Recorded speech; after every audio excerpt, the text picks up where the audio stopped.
ഭാര്യയെയും മക്കളെയും മറയാക്കി കാറിലിരുത്തി കുഴൽപ്പണം കടത്ത് വാഹനം പോലീസ് പിന്തുടർന്ന് പിടികൂടി.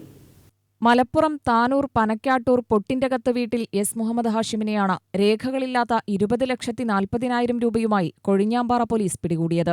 പോലീസിന് ലഭിച്ച രഹസ്യവിവരത്തെ തുടർന്ന് ബുധനാഴ്ച രാത്രി 11 മണിക്ക് മേനോൻപാറയിൽ നടത്തിയ വാഹന പരിശോധനയിൽ കൈകാണിച്ചിട്ടും നിർത്താതെ വന്ന വാഹനത്തെ കുറ്റിപ്പള്ളം CP ചളയിൽ വെച്ചാണ് പിടികൂടിയത്. പരിശോധന നടത്തിയപ്പോൾ കാറിന്റെ രഹസ്യ അറയിൽ സൂക്ഷിച്ച പണം കണ്ടെത്തി. സംശയം തോന്നാതിരിക്കാൻ ഭാര്യയെയും 3 ചെറിയ കുട്ടികളെയും കൂട്ടിയായിരുന്നു യാത്ര. Chittur DYSP Krishnadas, Kozhinjampara CI MR Arunkumar, Chittur CI J Mathew, Kozhinjampara SI B Pramod, additional SIമാരായ KP ജോർജ്, VK സന്തോഷ് എന്നിവരുടെ നേതൃത്വത്തിലുള്ള പോലീസ് ഉദ്യോഗസ്ഥരാണ് കുഴൽപ്പണം പിടികൂടിയത്. കോടതിയിൽ ഹാജരാക്കിയ പ്രതിയെ റിമാൻഡ് ചെയ്തു. ഇയാൾ ഇതിനു മുൻപ് സമാന രീതിയിൽ കുഴൽപ്പണം കടത്തിയതിന് പരപ്പനങ്ങാടി, പെരിന്തൽമണ്ണ, കസബ എന്നീ സ്റ്റേഷനുകളിൽ കേസുള്ളതായി കൊഴിഞ്ഞാമ്പാറ CI MR അരുൺകുമാർ പറഞ്ഞു. UTV news, Palakkad.